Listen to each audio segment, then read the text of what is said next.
and welcome to the RotoWire, a fantasy soccer show. We're talking Saturday's Premier League slate. We got a 3-game slate. I'm Adam Zdroik, joined by Jordan Cooper and Ryan Belongia as usual. We got the trio back. We have a big Manchester City heavy slate, but we expect some rotation.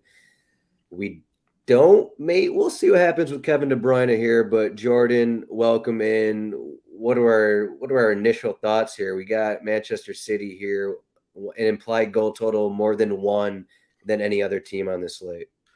Yep, it's going to be very similar to the past midweek slate, but probably it could end up being, quote, easier because depending on their rotation, it's going to be even easier to stack all of Man City.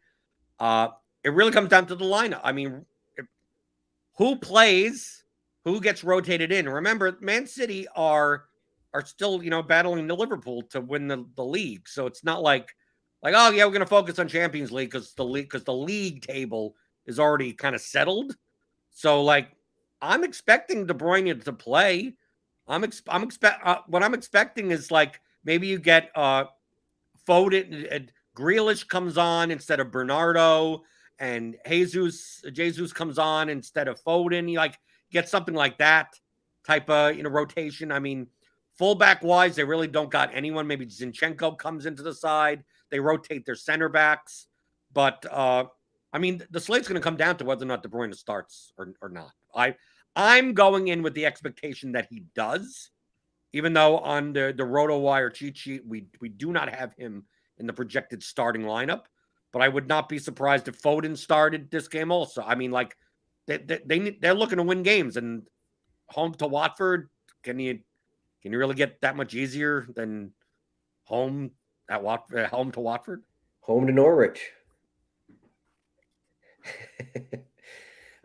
Ryan, so I guess we can just talk in general here about, man. I mean, I guess we're just guessing here. Maybe we don't even have to discuss what's going on here. But I mean, like Jordan said, everything depends on De Bruyne here. But he did enter that last game with the calf issue, whatever he had, and they have the Champions League match Tuesday. And as Jordan said, this is one of the more favorable matches against Watford, and it's not like Pep has to bring on, some C-level guys to where they're not going to be able to win. So you're rotating your front three basically from the last match. So you got Sterling, Grealish, and Jesus. These are still guys who are top level guys. So they can still, get the 3 points. But just for Man City here, I guess we talked midweek with Mahrez, and he ended up scoring and pretty much hitting his value here. Are we just assuming here that Mahrez isn't going to start because he's one guy that's more likely that the rotation. He seems like every other type of game. So we're not including Mahrez here. So he's 10.8. We're assuming he's not going to be in. What are we looking at? We got Sterling at 9,300, and then depending on Foden, 8,700. What's the Manchester City forward look here?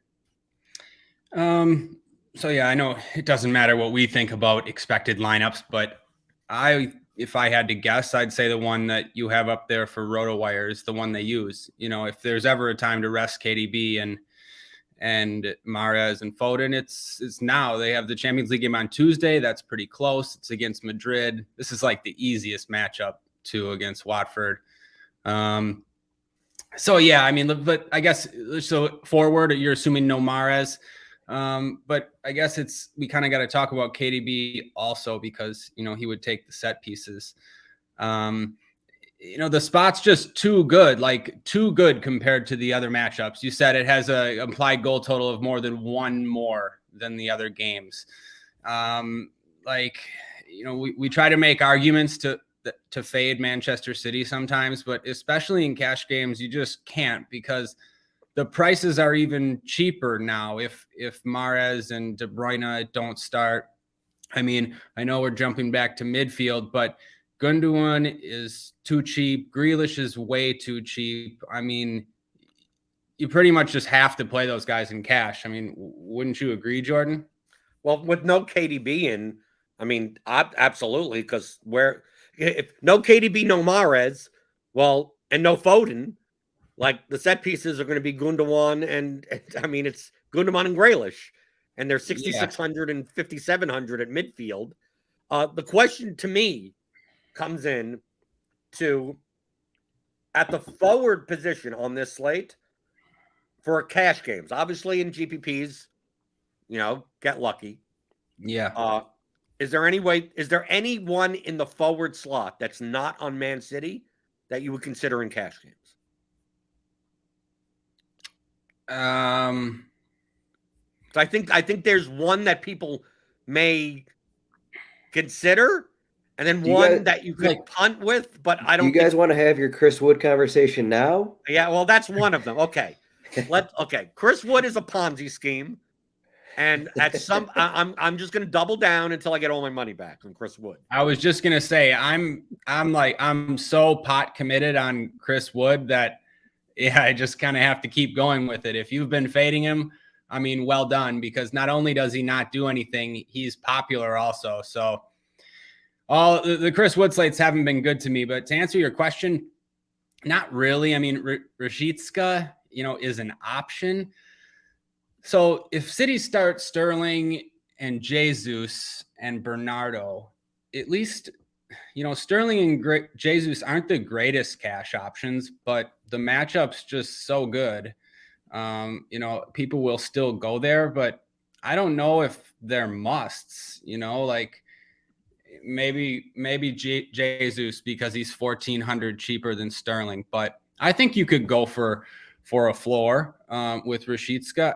I don't know if you're playing two City midfielders and maybe one other City forward, then yeah, you can play someone from a different team in the other spot, don't you think? I think for cash games, I'm more likely to avoid the mistake rather than get too cute. So, for instance, you from a mean projection standpoint, Rashica at 7,300 at home as an underdog against Newcastle may have a higher mean projection than a Sterling or a Jesus. Like I have a lower standard deviation. But like if you gave me the choice of like I have to play 3 teams in a lineup on DraftKings, you have to play 3 teams. Wouldn't it make so much more sense to just like, how do I get 6 City players into my lineup? And no matter which way the goals and the points are distributed, at least I know I'm most likely going to get like most of them.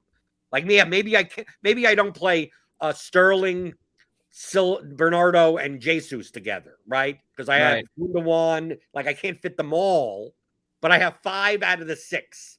And as long as I have 5 out of the 6, I think I'm fine. Rather than take one out, put Rashica there, and the one out of the 6, which you could choose whichever one, ends up with the one with 24 points. Rashica has 11, and that burns me because that guy's also 70% owned in cash as well. Yeah. So it's like I'd rather just not try to get cute. That's why at 4,600, Chris Wood, who has a plus 160 goal scoring odds, but I almost view those goal scoring odds as fictional at this point because no matter he's always listed as something like that, and he gives me 1 point. Like I said, it's some type of it's a metaverse type of thing. His goals exist somewhere else, just not in the real world. At least you're paying 40, like you're paying all the way down. Rashica's 7,300. So you can play a City guy for that. 4,600, there are no City guys unless you're playing Rodri, unless you're playing Fernandinho, like center backs or something like that. So if you wanted to play, for instance, Gundogan, Grealish, Zinchenko, Cancelo, and only one of the City forwards, and then like, I need to still fill another forward spot. I could see Chris Wood being an option. I don't even think that's the best build. Because I think that most of the City options that you'd want to play are forward eligible anyway. Right? So you're most likely filling 2 forwards with City spots. Do you think you need to worry about Sterling though in cash? Is he going to be popular? I think they're all going to be popular. Okay, because I mean, yeah, I would want to get it. I don't know, 6 would be fine. Sure. I would want to get at least 5 City guys. But I mean, what if, I don't know, to me, the best 4 would be Gundogan, Grealish, Cancelo, and Ederson. Then you just play one City forward. That's probably what I would do. But again, yeah, just trying to get as much City in as possible. No, but I don't see how you avoid, because you have Sterling, you have Bernardo, and you have Jesus.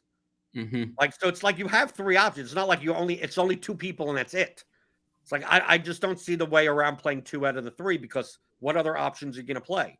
And if you're going to play another option in order to get that type of lineup in, then you're playing Chris Wood. Well, like then you're punting. Just because I can't afford two City guys, basically. That's if you play Cancelo. That's if you not if you play Zinchenko. Right. And also it depends on whether or not you play Ederson a goalkeeper. Sure. Yeah, definitely. If I wasn't playing those guys, then then you spend up for two City guys. I agree. I don't think you should play Sterling though. He's 9,300. What's wrong with that? Because Jesus and Bernardo are 1K cheaper. Oh, but then you're at least playing two of them. Okay. But the point I'm making is, if you want to make a point of not playing Sterling and playing Jesus and Bernardo instead of Sterling, I'm fine with that. Just because to me, it's like, I don't think you play one of Bernardo or Jesus with some other games forward. I just think there's other ways to spend there's decent ways to spend some money. So I don't want to unnecessarily spend up on Sterling. Like, even for cash games, you might want Target. You might want both expensive defenders. You might want another one of these mid-range midfielders. There's a couple guys that might be guaranteed double digits, basically. So if you go with a more balanced lineup, then you can't really get to Sterling. So I don't know. That was the construction I was looking at. What happens, Ryan, if KDB starts and Bernardo doesn't? Man, if KDB starts, I think you just got to roster him. Yeah, but that's not the question I'm asking. Is that if KDB starts, we go by his projected lineup. You get Jesus, Sterling, Grealish, Gundogan, KDB, Rodri. So basically, you have three City players that are midfield only, and two that are forward eligible. Now if you're going to roster KDB, you're going to roster Grealish at that price, probably. For sure. And then now you still need two forwards. So either you're taking both Sterling and Jesus, or you're not playing two City forwards. Like, right. To me, in that case, I wouldn't. KDB being 10K, I'd probably just go KDB, Grealish, one City forward, and a Chris Wood type punt there. Right. Okay. Yeah. And then I guess to circle back to Rashica, he may be a decent play. If this was a different slate, but I wouldn't spend my money there in cash. So you guys are having the Sterling conversation. So just in cash games here, would you rather have Sterling or James Madison in cash games? Madison for 100%. Sure. Yeah, but you still have to fill forwards. You have lineup spots to fill. Yeah, I know. You just it was just you're obviously not going to have both of those guys in, but Jordan, you're saying, like, why not have Sterling in your lineup so you can get all these Man City guys, but like, you're not going to have Madison and then a bunch of Man City guys. I know what you're saying, though, Adam. Are you saying if Madison starts, like, to me, it seems weird to have three midfielders, but three midfielders would be the first three players in my lineup: Gundogan, Grealish, Madison, and then I'd figure out forward. So right. I know what you're saying. If Madison starts, I would definitely play him in cash. If no KDB, especially. Yeah, that's kind of what I was building here. Just in like utility spot, you have like a spot here with 9K ish range, so that you're in the Madison, you're in the Sterling range. So then I would probably not play Cancelo, because that's like a luxury, paying 7,100 for him. Yeah. Just otherwise for forward, I kind of like. We'll see what the lineups look like, but I mean, we said it midweek. Leicester is going to rotate. I assume they're probably going to go back to Marty and Soyuncu at center back. That's kind of what they've been doing for the last couple of weeks. They allowed that late goal to Richarlison midweek. But, I mean, overall, I think there's just my personal thoughts here. I think I like there to be goals in this Leicester-Aston Villa match, and I don't think there's going to be goals in the Norwich-Newcastle match. So that's going to lead me to, like, I like Ali Watkins at 6,400. We'll see who starts up front for Leicester. I'm not as positive in that situation because it looks like Vardy is close, and then you still got Iheanacho, so those guys are going to be subbing off. Whoever starts can be subbing off in like the 60th, but you also got Ings at 6,900 in that match. Does anything else? So outside of Man City, I mean, just for tournaments here, because what do we like anything else? I mean, we got Coutinho here, 8,000. He's not going to be popular. No one's going to be looking to Coutinho when you got the Man City guys there. Like, no one's going to be looking to Pukki here, who got a price bump here, 7,600. Are we considering these guys here just because they're not going to be popular or what? I don't want to roster Coutinho. I'm interested to hear Jordan's thoughts on tournaments for this slate because it's a weird one. I have a feeling the higher stakes stuff is going to be pretty similar. People aren't going to be able to get away from Manchester City, and where they do, I think they'll end up in similar spots. There might be a cheap Leicester forward. I don't know.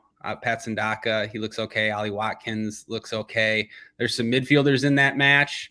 John McGinn, looks like an okay play with Digne out. McGinn probably will take most of the set pieces, and he's been pretty good in that role. Maddison, I kind of think Madison's going to start. It's just that game they have isn't until Thursday, and they don't really need to rest him, and it's a home match. But if he doesn't, Dewsbury Hall would look pretty good. I think he's even split the set pieces last week, but he's been taking set pieces if Maddison and Albrighton aren't out there. And he's just got some open play upside too. Always plays 90 minutes, pretty cheap. So I would want to look there. The Norwich Newcastle match. Yeah, I mean, we talked about Chris Wood. He'll be a popular cheap forward. I don't know. I don't mind going to the other Newcastle guys. Almiron had 7 shots last game, scored a great goal. I don't really think people will roster him now that his price is up. I think Joe Linton's a fine option.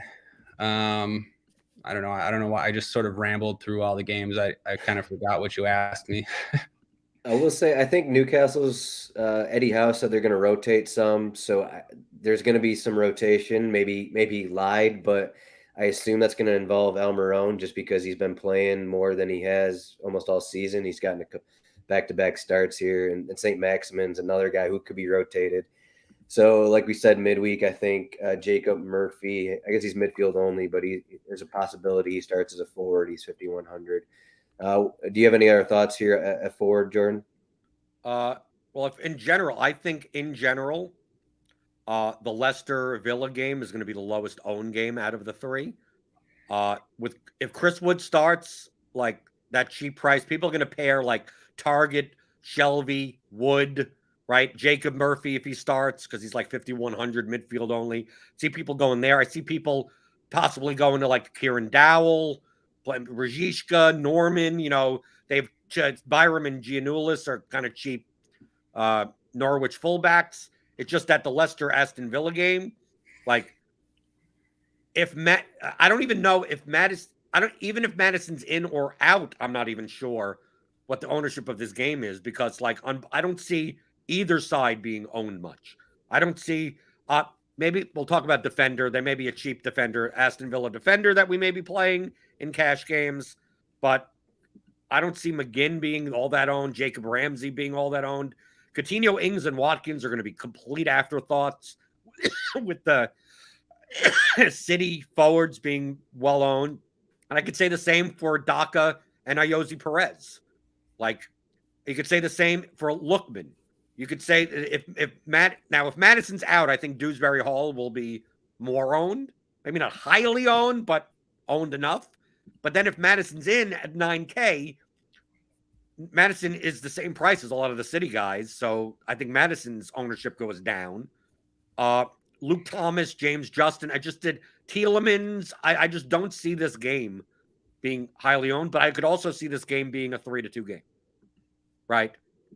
Newcastle, Norwich, I don't know. For their ownership, if Newcastle rotates, they're probably not going to look as good as they have been recently. Norwich typically don't look good. This game could be a very messy game. Depending on if Madison's in and Aston Villa runs out a normal lineup, this game pretty much could look as both teams normally would look, other than the fact that Leicester's center backs are a little bit weaker. So to me, that implies maybe possibly a higher ceiling for this game. Watford, obviously, if you think, why you want to play Sarr or Dennis or Pate, good luck. I'm very similar. Like if Watford scores one, the problem with rostering Watford is that if Watford get lucky and score one goal, that person you may not even need. No. Right? It's like that Watford is just not going to have enough possession where if Pedro scores, he's sitting there with 13 points. And like I could find 13 points from somewhere else on the slate. It's not going to be make or break unless someone scores 2. And I don't consider Watford to have enough possession that they're even going to be racking up, chances created and crosses. It's like Man City's going to have 75% possession in this game. To me, it really comes down to overall on the slate of basically I'm going to be in GPP. I'm going to be light on Man City. I'm going to try to get the 2 or 3 pieces on Man City that you need. And then find the stuff that is low owned. But I'm not playing. There's not going to be a lineup where I'm just like, oh, I'm just playing Ruben Diaz in this lineup, and that's it. Like it's like right. It's not. It's like it's most likely one of my forward slots is going to be filled by a City player, and I just hopefully get the guy that gets 22 points that you need, and the other guy you don't necessarily need, or at least I match him with a cheaper player, right? I play one City midfielder, right, and hopefully get the right one.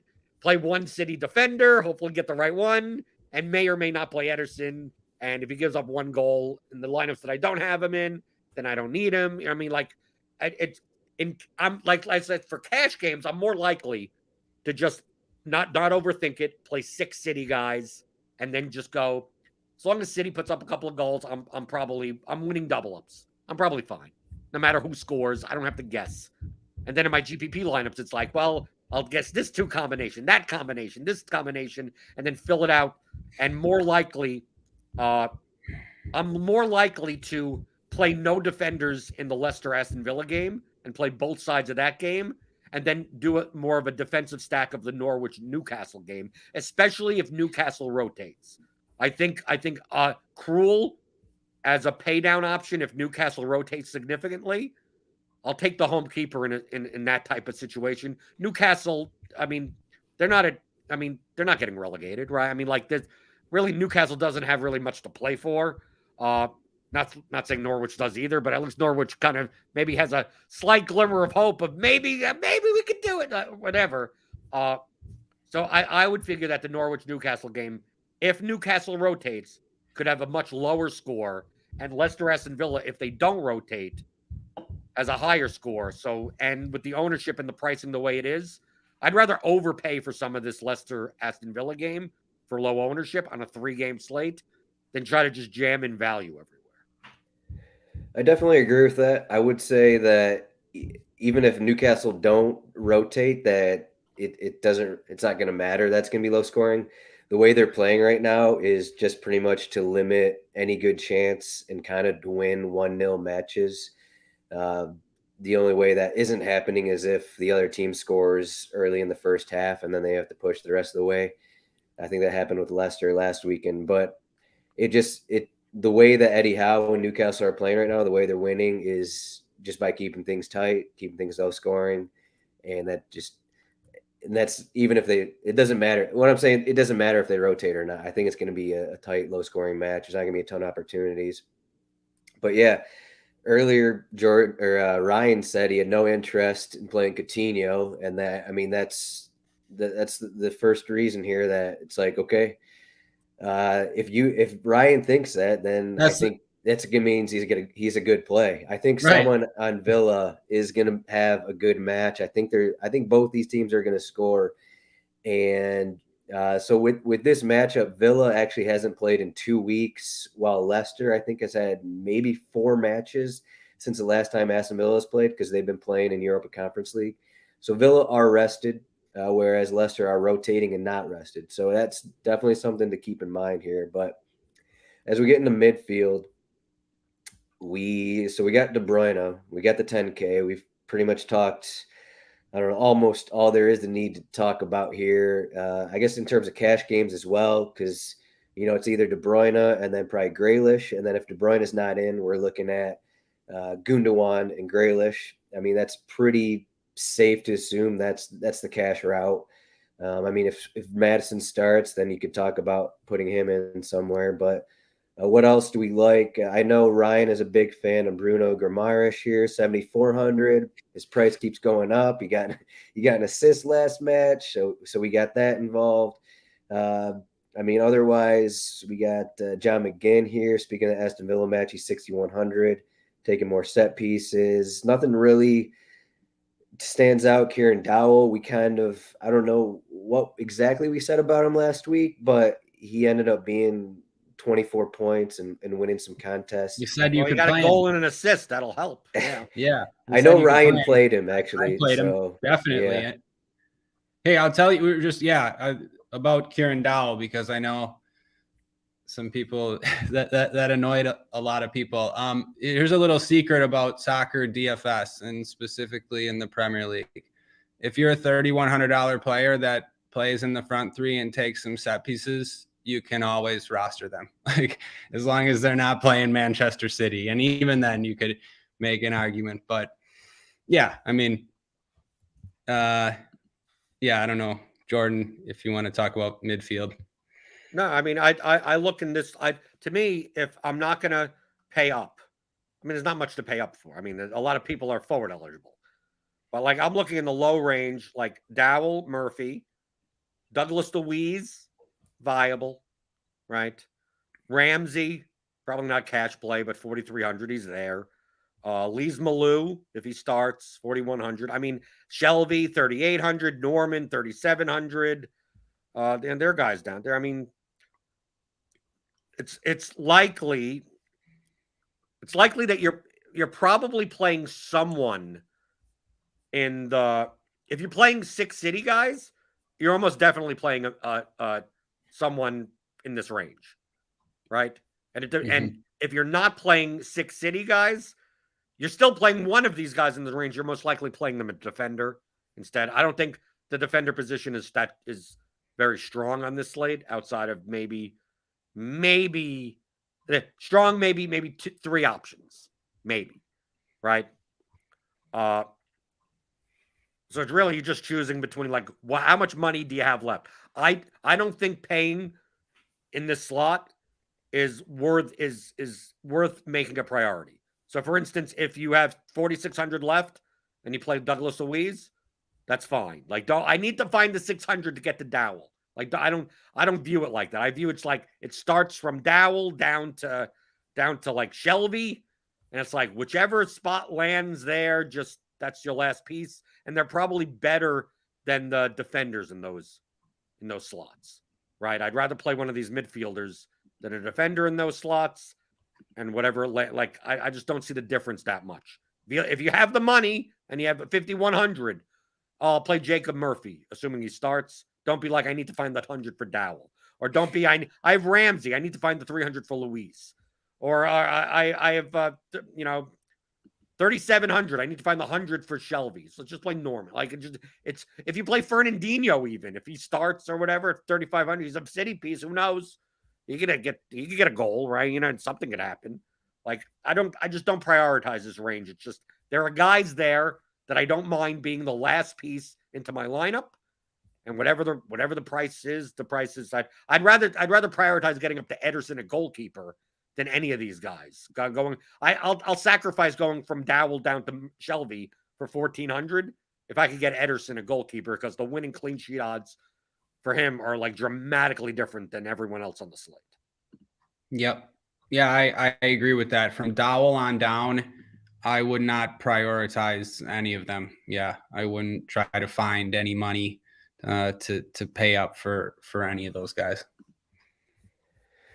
Yeah, there's also a chance Fernandinho starts. He's 3,500, so you get that price decrease compared to Rodri. So there's another Manchester City guy you can throw in your lineup if you're sitting in that range and your other 7 spots aren't Manchester City players. I will say he's not going to be popular, but Lees Malou for Norwich. He's 4,100. You don't really think too much about him, but he's actually been playing as an attacking midfielder last couple matches for Norwich because they've moved to a 4-2-3-1. It's somewhat helped, I guess you could say. I mean, they got a couple goals the last two matches, so I guess it has helped. But he has 4 shots, 4 chances created the last 2 matches. Something to consider if you're in that range. I mean, it's usually not someone we talk about, so I felt like I'd bring him up. Hey, do you remember last podcast when you were joking about Imran Luza plus 1,400 to score? Wait, did he score? No, but he had 4 shots. He was always in front of goal, and he missed an absolute sitter from about 6 yards out. Just we were joking about how he might, does he have upside to score? I don't know, maybe only from a free kick. But I don't really want to roster him against City, but 3,600 and taking the corners is a chance for an assist. You said midweek you don't play anyone against City, and then I think Brighton had whatever they had. They didn't have much in their match against Manchester City. No, and I don't think Watford are going to have much. No, definitely not. I mean, we saw what happened when we tried to play Watford against Leeds. I mean, imagine what's going to happen here. And Jordan made a good point when he said, and there's a lot of slates like this, like, if a Watford guy scores, oh no, if he scores and I didn't roster him, it just doesn't matter most of the time because 1, they don't score enough because there's no floor there. And 2, they're not high owned. So there's not that many combinations. So you're not usually going to get beat. So yeah, I just don't worry about spots like that. To me, Manchester City are about 95% to keep a clean sheet. So that's how I look at these slates. Right. If Watford scores, what matters more is Ederson's score than the guy that actually scored. Exactly. Yep. Yeah, I'm not going to be using Ederson, so let's hope for that stain. But defender here, Cancelo. You got something to say, Jordan, here? No, I was going to go on to defender. I was going to ask Ryan, do you think that there's a dramatic enough difference between Cancelo and Zinchenko that if you played Zinchenko over Cancelo for $1,600 less, you'd be okay? Or would you rather play Target in that range than play Zinchenko? Because you watch the games more than I do. Yes. And okay. So the way that Man City play with their defenders is so much different than other teams that when Cancelo is in on the side that Walker normally plays on, Cancelo is on that foot. So he almost plays as a winger / attacking midfield. He's not playing as a right back. Right. And typically if he's playing that high up the pitch, the fullback on the other side is playing next to Rodri or Fernandinho. They play almost as the holding midfielder in those instances. And their ceiling, you just look and you go, City have 80% possession, and why does whoever's playing on the left defender slot, he's sitting there and you just look on the pitch and they're standing next to the defensive midfielder. Because Cancelo's up and going. Now, that's much different when Cancelo's on the left side. Because that doesn't happen. Because Cancelo doesn't defend. It's essentially, to put it nicely, Cancelo is a Marcus Alonso-esque when it comes to defending. So they have all these tucking in type of fullbacks. So, it seems like why not play at 5,500? The only thing is I'm always concerned of how involved in play he's going to be. And second question, I know I'm adding it all together. Do you think Zinchenko's value goes up if KDB is not in? Because Zinchenko can also take set pieces, and that center of the park isn't going to be as congested. It's more likely that it'll be, Gundogan and Fernandinho or whatever will occupy the center and it'll allow Zinchenko to go forward more. Yeah. Those are all the important questions. Yeah. And I think you hit. They're unanswerable. No, I think they are answerable. Most of the time, I think Cancelo is definitely worth the 1,700 or the 1,600 over Zinchenko. And I mean, most of the time, Zinchenko is not getting forward as much as you think, even in matchups where City are huge favorites and going to dominate. There's been a number of times where I roster Zinchenko, and yeah, I'm just tilted the whole match because he's basically playing as a third center back. This spot, though, yeah, there's a good chance he's going to have some set pieces. I don't know if KDB's the important one for that. I think the important one for that is Mahrez and Foden, because if they're not in there, it's Zinchenko's left foot that takes those corners a lot of times. So this is the question I've been thinking about too. Like, is it worth it? I don't know. I would want to get Cancelo on the right. I don't think Zinchenko has a lot of open play upside, but if he does have sets, you're really going to want him. So it's tough. Play them both. Play them both. You could, but then you have Target. It's a good spot for Target. Maybe Target should just be the first one in, because he's going to take most of the sets. It's a pretty good matchup. Yeah, defender's tough. I don't know. I think there's uncertainty. If you couldn't tell by the way I was analyzing those City guys, so I don't know.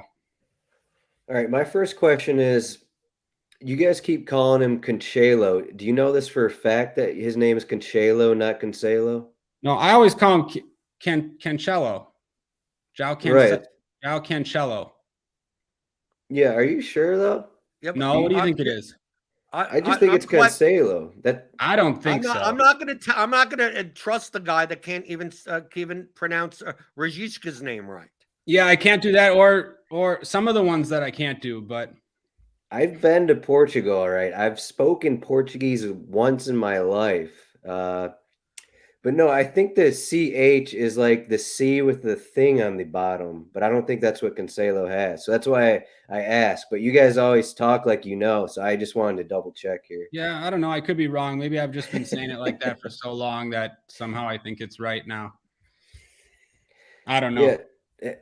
Yeah, while you guys were talking, I was just trying to go through like all the matches that Zinchenko and Cancelo have been playing, and there hasn't been a ton, and there's just not really good comparisons. Like when there's a match early in the season, they beat Leicester 6-3, and both Zinchenko and Cancelo didn't really do anything, just because they had so many goals. They weren't really needed in the attack. So there's stuff like that where it's just hard to gauge exactly if one guy's going forward and the other sitting back, kind of a thing. So it's just we'll see what happens, kind of a thing. So Adam, I mean, I think you're right on like half of the name, but you always say Cancelo.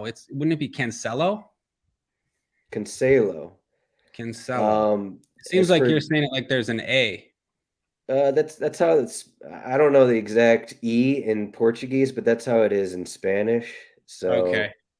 All right, sorry. I believe your wife is Spanish, actually, so you should know this. I'll ask her. I looked it up on Google.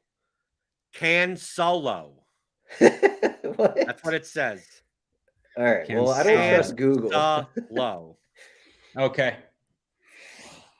Someone in our chat is saying the UK commentators say Cancelo, but I don't know. I can't believe UK commentators either. So, but all right. What else do we got in defender here?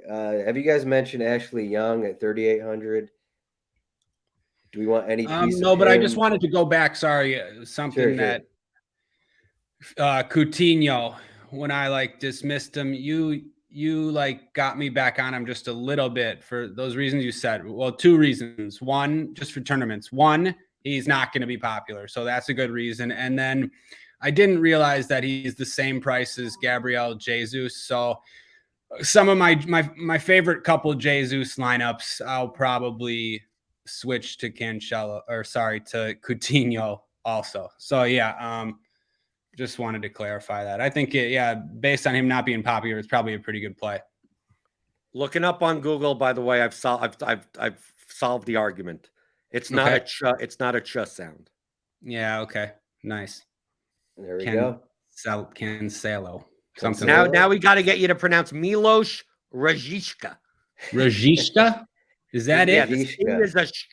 There's an SH in the middle? Yes. He's from Kosovo. Oh, yeah. And The worst one, Milos, the worst not Milos. pronunciation, the worst pronunciation I've ever done was last week for Uras Kuchka when I said Kuka. Right, yeah, exactly. That's the word. That's the most embarrassing one ever because I watch the games too, and then I see the name, and it just doesn't come out right. That was a pretty good one. Yeah. But yeah, Are we playing Ashley Young? At 3,800, to me, that's like the punt play. I want to say before we move off Zinchenko that we have to mention that we have Pep Guardiola gave his press conference this morning, and he basically said Nathan Ake, John Stones, Kyle Walker, all of those guys unknown, questionable. We'll see how they look later today, kind of a thing. We'll see how they look Saturday morning. So we don't know. I doubt Kyle Walker's coming back because he's been out for a couple weeks or so already now. But Stones and Ake, they just got hurt. So as we're talking about Zinchenko, like there's a chance we could have Ake and Stones in there again. So I wanted to mention that though. Yeah, and okay, I'll be a little bit more definitive than I was. Zinchenko without sets is not worth 5,500. Also, if Ake is in playing as a pseudo left back, he's 4,300 now, and he's not 3,100. Right, so which is too much. Right, at 3,100, he was fine to play, even though he came off at the half with an injury. But if he starts again, instead of Zinchenko there, I ain't paying 4,300 for him. No, me either. That's too much. He's not a left back, and Ruben Diaz would be a better play than Ake. Yeah, we look at the goal odds here, and Ashley Young's 3,800. Is that going to make him popular in cash games, or okay? Jordan's saying yes. So yeah, you need someone in that range. You're more likely to do it at defender. I think that's going to be a popular. I think Ashley Young, if you're going to punt at defender, that's going to be that guy.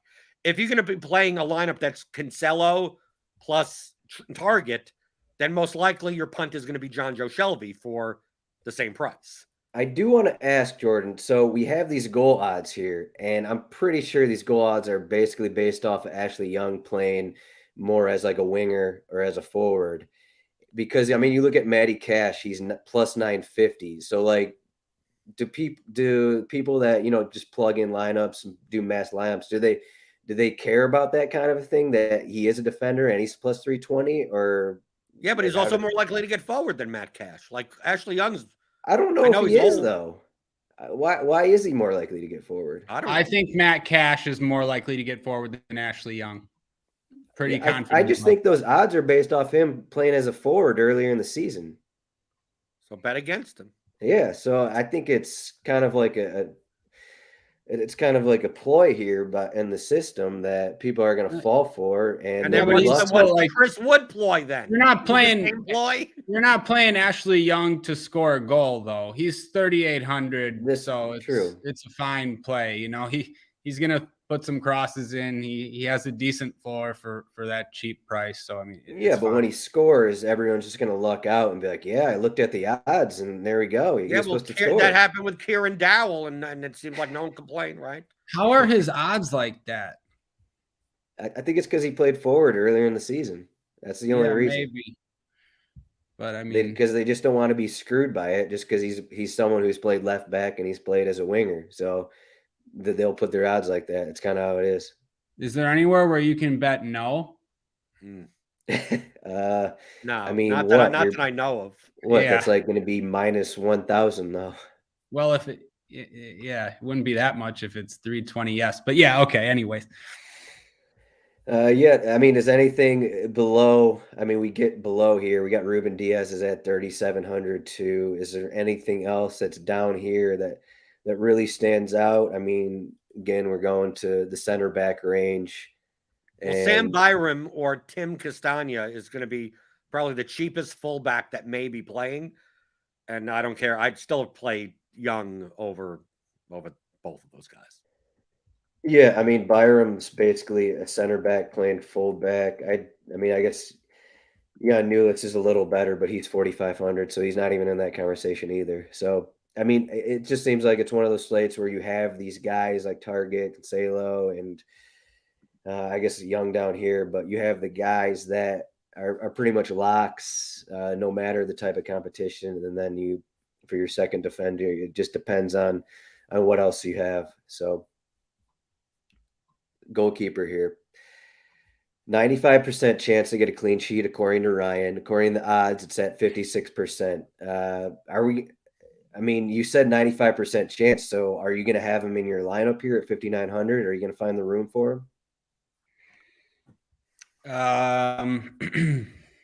Probably. Yeah, actually. Assuming if De Bruyne doesn't start. Right. Like if I have extra money, yeah, I've been, at least in my main lineup or my higher stakes lineup, I've been trying to get to the expensive keeper when there's a difference. I do think it's worth it. That was one of the things I was happy to hear Jordan talk on his podcast with Sarah Meck about that a little bit. I didn't realize that. I think, for a long time, the move was just to play the cheap goalie, even from most of the sharps and even the cheap defenders too. And then I've been playing the expensive defenders with the expensive keeper. And, you're just never sure what the correct strategy is. But I think when there's that big of a difference in the clean sheet odds and if there's no Mahrez and De Bruyne, yeah, you should use that salary for a guaranteed clean sheet. I know it's not guaranteed, but I almost think he's going to be. I think midweek Ederson was maybe 25 something percent in cash games. I feel like now he was 40. Oh, he was higher like that? Okay. Yeah, I think it might even be higher than that.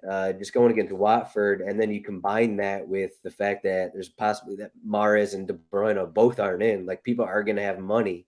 So, like, could Ederson be 50% in cash games? Is that crazy? I'm fine with it.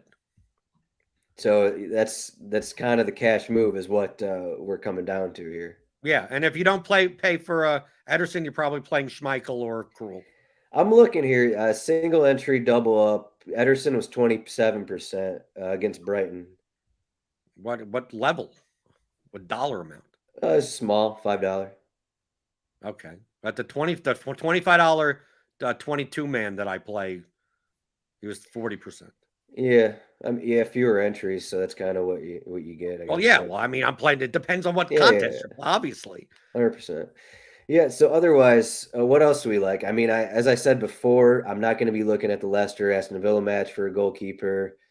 I will be focusing on probably Tim Krul is my look, just because of, and depending if I have enough money, Dubravka's in there. I just think that's going to be a low scoring match. Either of you want to play Ben Foster in this spot and hope for 8 saves and maybe only 1 goal. I will say, so as I mentioned, Pep Guardiola's press conference, he did mention that Manchester City have had trouble against Roy Hodgson managed teams when he was at Crystal Palace before. So there you go. Could be a 1-0 result. I could see Foster. To me, the only way that Foster is optimal is if there's no clean sheets. Like, if you want to play, then if there's no clean sheets on the entire slate, correlation between goalkeeper and anything doesn't really even matter anymore, right? Yeah. So, it's quite possible to play 4 City players with Foster scoring 2 points, and no keeper scores over 5 points, so it doesn't even matter what you have at keeper anyway. So to me, Foster, you'd use Foster in GPP lineups that either have no City players, right, which is unlikely that you're probably doing that, very contrarian, or you're playing Foster and just hoping that literally all the games have each team scoring a goal, and that Ederson isn't worth that price. None of the keepers. It's not a matter of Foster even getting 8 saves. It's just a matter of of all the other keepers not getting a clean ties. I mean, not even wins. I mean, if Leicester Aston Villa is 2-2, Man City wins 4-1, and Norwich is 1-1, right? Like Ederson gets the win, gave up a goal, but has no other save, so he's sitting there with 3 points.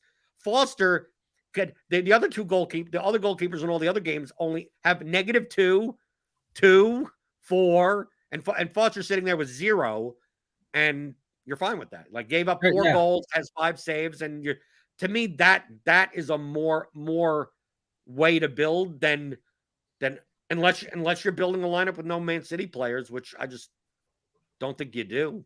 But I don't on this slate, I don't consider it wild or stupid to build Man City and Foster in the lineup on a 3-game slate. If it was a bigger slate, I would definitely say don't do it, because then there's some chance that some goalkeeper puts up 18 points or something.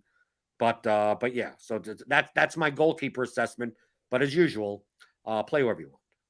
Yeah. No, I think that's the right assessment. We had a slate like that recently, and in those circumstances, Foster's can score 2 points, and even a couple of the other guys can score maybe 6 or even 7, and yeah, it's fine. Just what it also does is, you don't need the highest scoring keeper, because the constructions. I don't know how to explain what I'm saying, but the lineup constructions are different. Never mind. You're kind of saying the same thing that I am. Also. Yeah. All right, so that's goalkeeper. Before we go, I mean, yeah. Sorry. Usually, if you say in that circumstance, I don't know, the Newcastle keeper Dubravka has 8 points, but Watford Foster has 2. But someone in the Norwich game put up a decent fantasy score. Well, no one who rostered Dubravka is going to have that guy who put up a decent score on Norwich. So Foster's 2 points compared to Dubravka's 8 or whatever it is, might not or does not matter sometimes in those circumstances. If that made any sense. Yeah, it definitely made a lot of sense. We're much smarter now that we heard that. Okay. Cancelo. João Cancelo. You still looking that up? No, I already did. It's Cancelo. Okay. That's what Cancelo.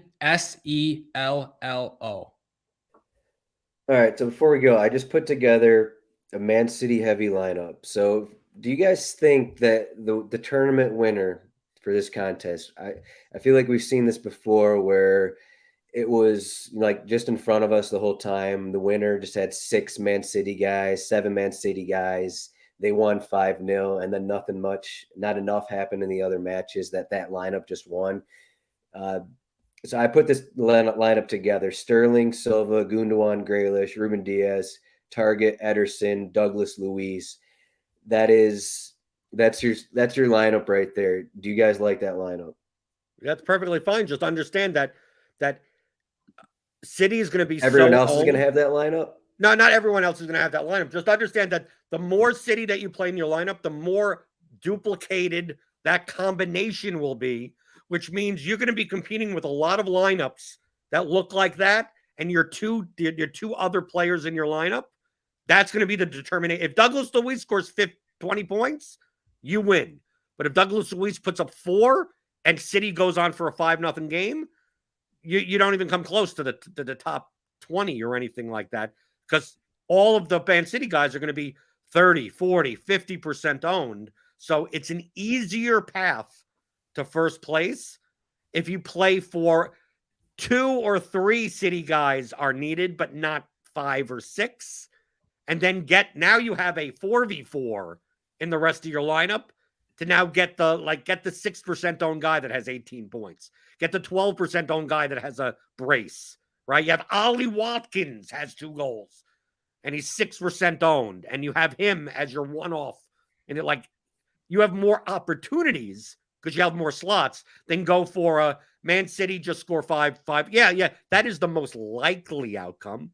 But there's a difference between most probable and most profitable.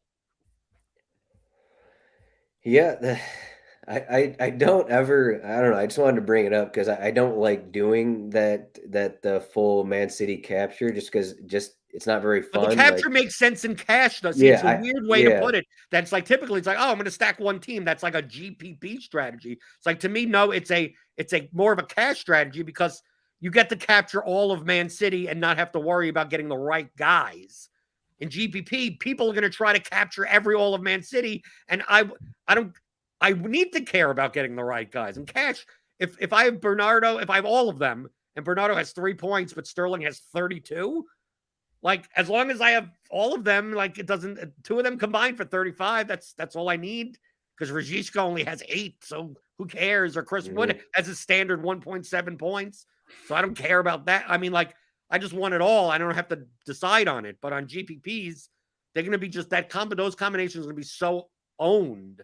right. But I'd rather try to not get different in the way of, like, not playing Man City. But just getting the right, which are the right pieces, I have no clue. That's why I built 6 lineups, and I do this combination, that combination, this combination, and hopefully I have the right one. Yeah, there we go. Ryan, what are your last thoughts? We had Anthony Gordon midweek. He ended with 15. Not a terrible outing. I actually went off of him once Demarai Gray was in the starting 11, but still made it, 15 points. I went off of him too. I just wanted to say he was unlucky not to pick up a couple assists, though. Richarlison missed what was one of the easiest chances, all season for any forward. It would have been from Gordon.